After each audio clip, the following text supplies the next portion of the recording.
Welcome to our channel. Embark on a journey through our video series dedicated to comprehensively covering the content of the CITB book, Health, Safety and Environment Test for Managers and Professionals. Throughout these videos, we delve into the crucial topics outlined in the book. Section A, Legal and Management. Section B, Occupational Health, Well-being and Welfare. Section C, General Safety. Section D, High-risk activities. Section E, Environment. In this particular video, we focus on Section D, High-risk activities, Part 18, Confined spaces, excavations, underground and overhead services. For your convenience, a link in the top right corner of the video allows easy navigation through the entire series. We are certain that by engaging with this video series, you will be thoroughly equipped to effectively handle your CSCS card. Keep in mind, the CSCS test typically lasts around 45 minutes, and scoring at least 45 out of 50 questions correctly is required to pass. Before we delve into the content, please show your support by liking and subscribing. Your support means a lot to us. Let's embark on this learning journey together. While working in a confined space, a gas monitor alarm goes off. What is the correct action for workers to take? Quickly ventilate the space and identify the source of the oxygen leak. Ensure that there are no sources of ignition present within the space. Check their breathing apparatus and continue working until told to evacuate. Immediately evacuate the space and ventilate it until oxygen levels return to normal.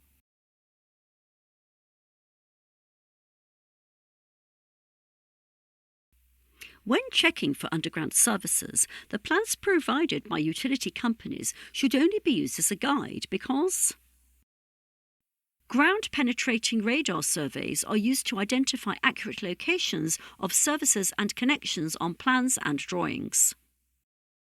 Reference points may have been moved, surfaces regraded, or services moved, and not all connections may be shown. Once routes have been identified, the coordinates, lines, and levels of newly installed services and connections are included. Abandoned services and underground metallic items will always be present and distort the results of any survey.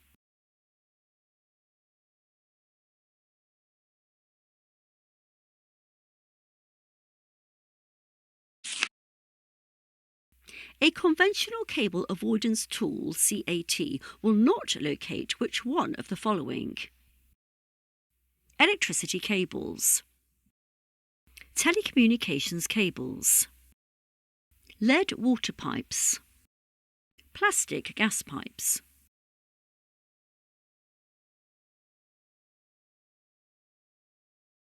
When using a cable avoidance tool, CAT, to conduct a survey for the presence of underground services, the radio frequency is mainly used to detect which one of the following: lighting cables, telecommunications cables, gas lines, water service lines.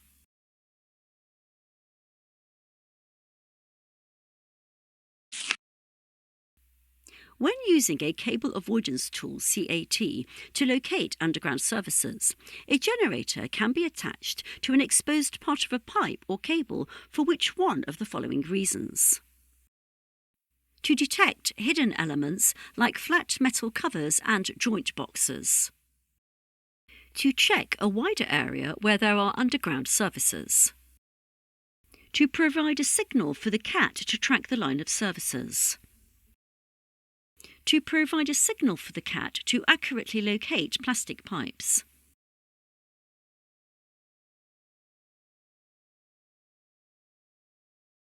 At which two of the following intervals must an excavation be inspected? At the start of every work shift. Following alterations to the safe system of work. At 3 hourly intervals during a shift. After any event likely to affect strength and stability. As part of the site's daily health and safety inspection.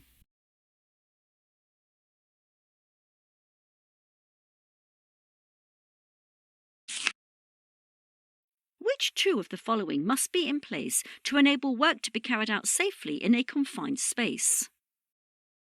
Health and safety file. Adequate rescue facilities. Sufficient welfare facilities. Permit to work system. Respiratory protective equipment.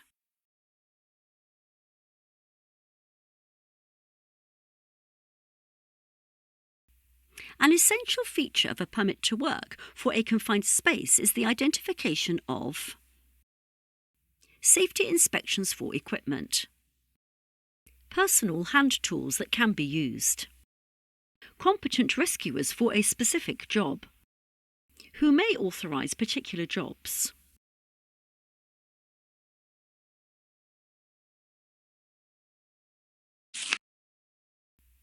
The Confined Spaces Regulations 1997 state that nobody should enter a confined space to carry out work for any reason unless they are testing the atmosphere or sampling the contents. It is not possible to complete the task without entering it. The space has been modified to enable the work to proceed. There is temporary access made for only one worker at a time.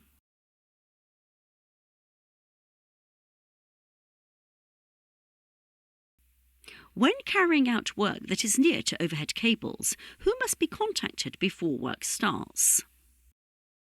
The Health and Safety Executive, the local fire and rescue service, the relevant power supply company, the local authority.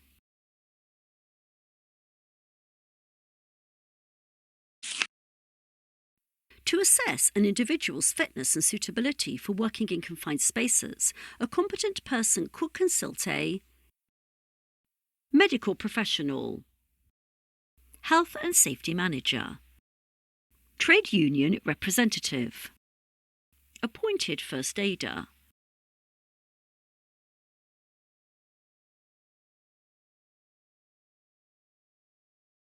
An essential element of a safe system of work for confined spaces is the appointment of a fire warden, supervisor, safety representative, building surveyor.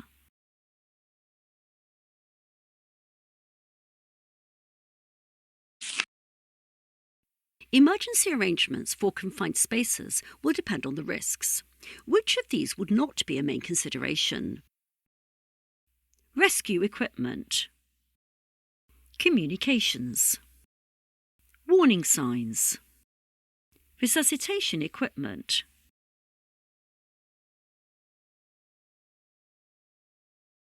It is not possible to provide a complete list of confined spaces, as some places may become confined spaces after cleaning and handover, when left open to the air, when there is only one entrance, during their construction.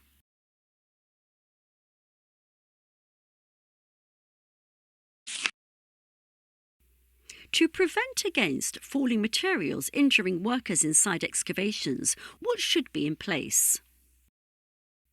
Edge protection including toe boards, netting over the whole trench, pedestrian barriers including fixings, 18mm plywood over exposed areas.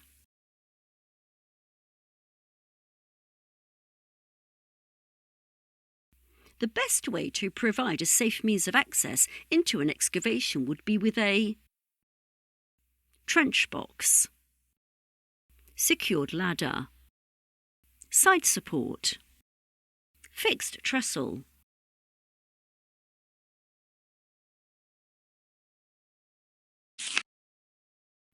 Contractors must ensure that workers have sufficient information and training to work safely around excavations.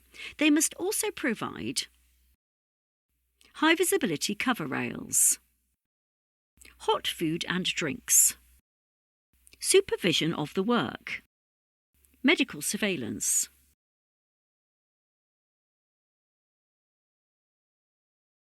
Which control measure must be considered in a risk assessment for excavations?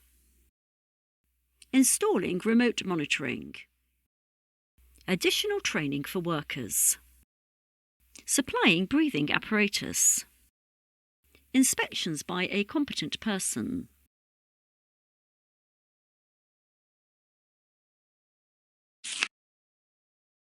Before starting excavation work, contractors must be provided with relevant information on the ground conditions from the client, engineer, local authority, principal designer.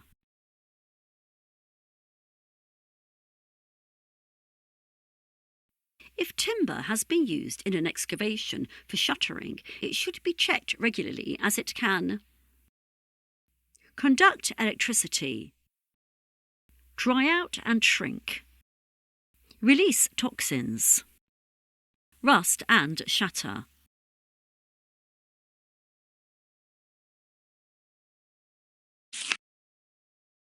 The limitations and potential inaccuracy of plans that identify surfaces make it important that contractors use a suitable detecting device and employ a vehicle marshal, trenchless technique, safe digging method, appropriate telehandler.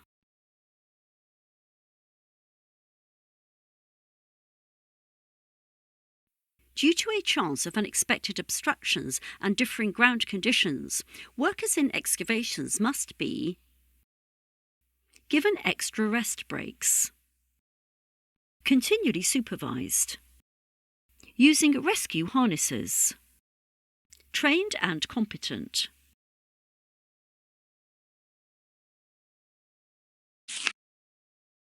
When controlling hazardous work in an excavation, which of the following must be used to communicate control measures between managers and workers? A visual inspection, a safety briefing, a permit to work, a warning sign.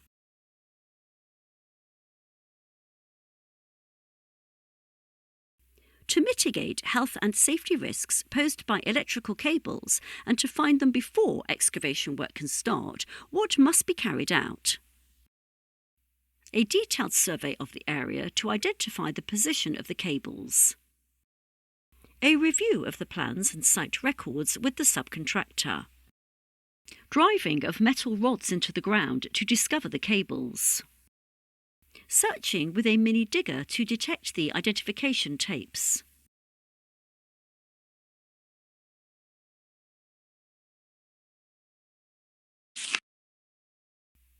Once the position of underground cables has been identified, the next step is to mark their location above the ground with plastic warning tape. Location above the ground with clear, durable markings. Running direction using scaffold boards placed above the ground. Estimated depth by driving long metal poles into the ground.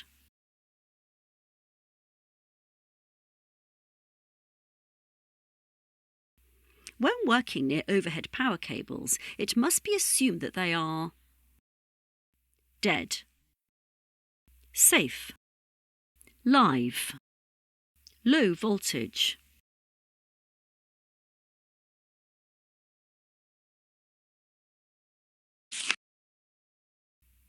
Work involving vehicles should not take place close to or under an overhead power line in darkness or poor visibility due to the operator's sight being impaired, resulting in confusion when using the vehicle's controls. Specific systems and monitoring procedures in place for operating around power lines. Reflection from vehicles' lighting obscuring rather than illuminating the power lines. Lack of painted fluorescent road markings to separate safe working areas.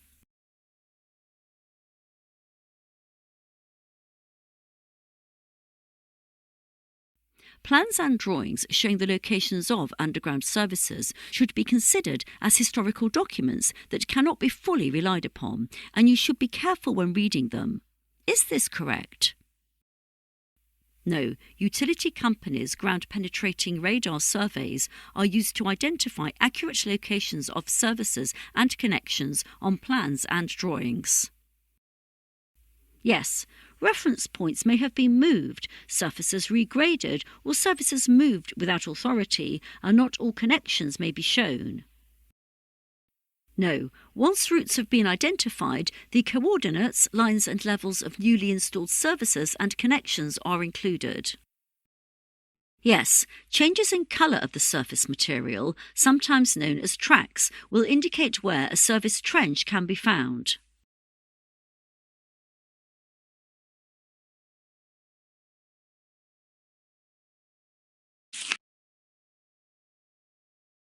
Which of the following is the main duty of an employer under Regulation 4 of the Confined Spaces Regulations 1997?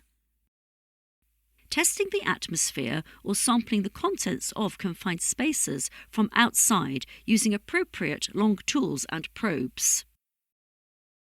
Considering what measures can be taken to enable the work to be carried out without the need to enter the confined space.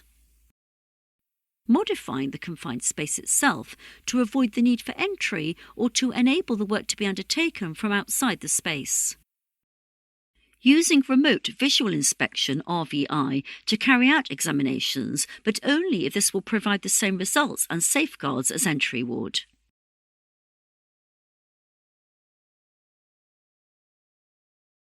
Congratulations on your progress.